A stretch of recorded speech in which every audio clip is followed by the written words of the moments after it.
आपल्याकडे अंगणवाडी सेविका आणि मदतनीस आणि आशा वर्कर यांचा कोरोनाचा भत्ता मिळाला नाही। हे आपल्या खात्याकडून मिळतं। 4 वर्ष झाले आशा वर्करचे मिळाले नाहीत, मदतनीसचे मिळाले नाहीत आणि अंगणवाडी सेविकेचे मिळाले। बिचाऱ्यांनी त्या काळामध्ये प्रचंड मेहनत आणि जीव वेटीस घेऊन ठरवून देऊन हातावर घेऊन त्यांनी सगळं ते काम केलेलं आहे।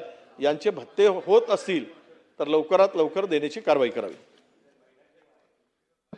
सन्मान्य अध्यक्ष महोदय, सन्मान्य ज्येष्ठ सदस्य विजयभाऊ वडेट्टीवार साहेबांनी 3 ते 4 प्रश्न विचारले। त्यातला पहिला प्रश्न आहे की त्यांच्या मतदारसंघातल्या ब्रह्मपुरीमध्ये बांधकाम पूर्ण झालंय, इमारत तयार आहे, परंतु 2 वर्ष झाली त्याच्यामध्ये आपण सगळ्या मॅनपॉवर न दिल्यामुळे आपल्या सगळ्या कामकाज ठप्प आहे। मी आपल्याला सांगतो की आपल्यासारख्याच महाराष्ट्रातल्या बऱ्याच ठिकाणी सगळ्याच डॉक्टर्स उपलब्ध नाहीत किंवा बांधकाम पूर्ण असलं तरी मॅनपॉवर नसल्यामुळे बऱ्याचशा यंत्रणा ठप्प होत्या। परंतु एका बाजूला आज डॉक्टर्स डे आहे आणि आजच्या डॉक्टर्स डे दिवशी आज आम्ही राज्यात 1400 नवीन डॉक्टरांची ऑर्डर आजच देतो। म्हणजे आज पहिल्यांदा 1400 डॉक्टरची भरती झालेली आहे की ज्याचा फायदा सगळ्या संपूर्ण आस्थापनेला होतो। त्यामुळे एका बाजूला सगळे नवीन डॉक्टर्स येतील, दुसऱ्या बाजूला पदमान्यतेचा प्रस्ताव बरेच वर्ष पेंडिंग होता ज्याच्यासाठी आपण बोलतोय।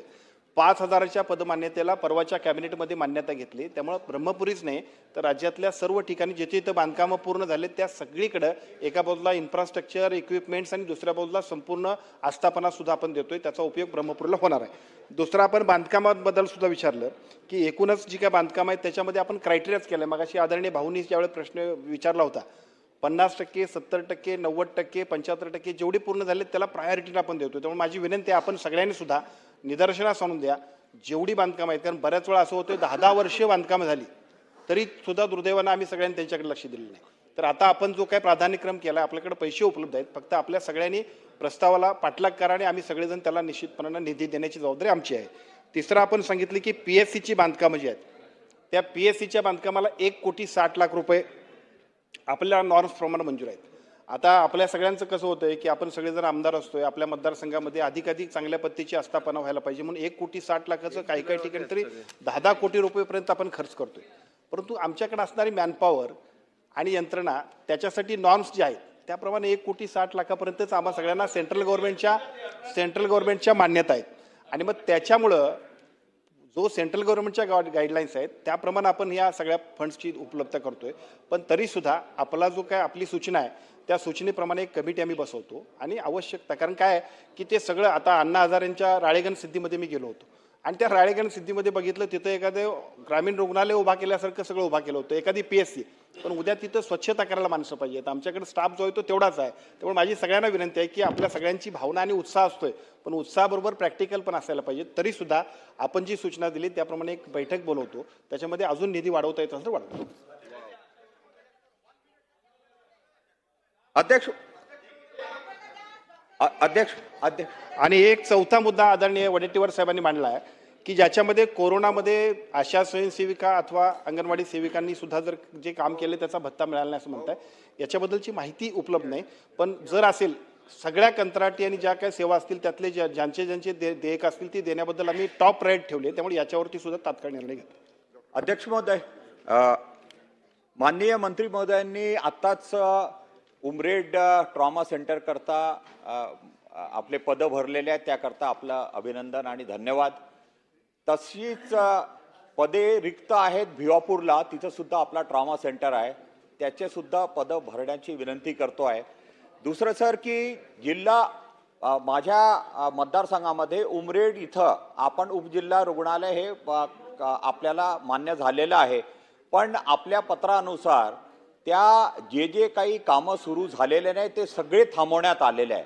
सर एक विनंती मी तुम्हाला केली होती, आर्च एंजल हॉस्पिटल आपण टेक ओव्हर करा अशी विनंती होती आणि त्याच्यामध्ये फक्त 25 कोटी आपल्याला लागणार आहे। आपल्याकडे 40 कोटीचा आपण ऑलरेडी सँक्शन केलेला आहे आणि त्याचा एक सकारात्मक रिपोर्ट डेप्युटी डायरेक्टरकडून कमिशनरकडे आलेला आहे। आपण ते मान्य कराल अशी विनंती याच्या माध्यमातून करतो। आणि दुसरं सर HPC हाय पॉवर कमिटीमध्ये कुही इथला जो दवाखाना आहे तो ऑलरेडी सँक्शन झालेला आहे, त्याला आपण चालना द्याल का किंवा या वर्षामध्ये आपण त्याला मान्यता द्याल का अशी विनंती, असा प्रश्न मी आपल्यासमोर उपस्थित करतो। सन्मान्य अध्यक्ष महोदय, सन्माननीय आमदार बेसराम साहेबांनी जे काही 2-3 प्रश्न विचारले त्याच्यामध्ये एक भिवापूरचं काम गतीनं होण्याबद्दल आपण सांगितलं आणि त्याच्याबरोबरीनं उमरेडला जे मान्यता मिळाली त्याच्यामधल्या यंत्रणासुद्धा आपण द्यायला पाहिजेत असंही आपण सांगितलं आणि कोहीच्याबद्दल सुद्धा सांगितलं. विशेषतः या सगळ्या प्रश्नांबद्दल नागपूरला आपल्या समवेत एक बैठक झाली आणि त्या बैठकीतला जो कोहीचा मुद्दा आहे, त्या कोहीच्या मुद्द्याला पुढे घेऊन जाण्यासाठी आमच्या यंत्रणेला आम्ही सूचना देतो आणि त्याच्याबरोबरीनं आपण एका जे हॉस्पिटल प्रशासकीय मान्यता रद्द झाल्यामुळं दुसरं एक हॉस्पिटल टेक ओव्हर करा अशा पद्धतीचा आपण मागणी केली आहे. तर त्याच्याबद्दल सुद्धा हा थोडासा डिपार्टमेंटसाठी नवीन विषय आहे, पण त्याला विशेष बाब म्हणून प्रस्तावित करण्याबद्दल आपण सूचना देतो. चला लवकर बोला. अध्यक्ष महोदय, या ठिकाणी रिक्त पदांबद्दल हा प्रश्न आम्ही मांडला होता. माझा राजुरा मतदारसंघ शेवटचा टोक आहे आणि या मतदारसंघामध्ये 5 ग्रामीण रुग्णालय आणि 16 प्राथमिक स्वास्थ्य केंद्र आहे. अध्यक्ष महोदय, एकूण 21 माझ्याकडे वैद्यकीय सेवा पुरवणारे केंद्र आहे, पण दुर्दैवानं या 21 केंद्रामध्ये मोठ्या प्रमाणामध्ये त्या ठिकाणी पदांची रिक्तता आहे. अध्यक्ष महोदय, गोंडपिंपरी ग्रामीण रुग्णालय यामध्ये वैद्यकीय अधिकारी 3 पदं मंजूर आहेत, 3ही पदं रिक्त आहे. अध्यक्ष महोदय, त्या ठिकाणी कोरपना ग्रामीण रुग्णालय 1 पद मंजूर आहे, ते सुद्धा पद रिक्त आहे. अध्यक्ष महोदय, गडचांदूर ग्रामीण रुग्णालय वैद्यकीय अधीक्षकाचं 1 पद आहे, ते सुद्धा रिक्त आहे. अध्यक्ष महोदय, त्या ठिकाणी राजुरा ग्रामीण रुग्णालय या ठिकाणी सुद्धा 3 पदं मंजूर आहे, 2 पदं रिक्त आहे. अशाप्रमाणे ग्रामीण रुग्णालयामध्ये मोठ्या प्रमाणामध्ये रिक्त पद आहे. यासोबतच अध्यक्ष महोदय, माझ्या राजुरा मतदारसंघामध्ये एकूण 14 प्राथमिक स्वास्थ्य केंद्र आहे. यापैकी कोरपना तालुक्यामध्ये साधारणतः 50% पदं हे रिक्त आहे. यासोबतच राजुरा तालुक्यामध्ये 16 पदं रिक्त आहे.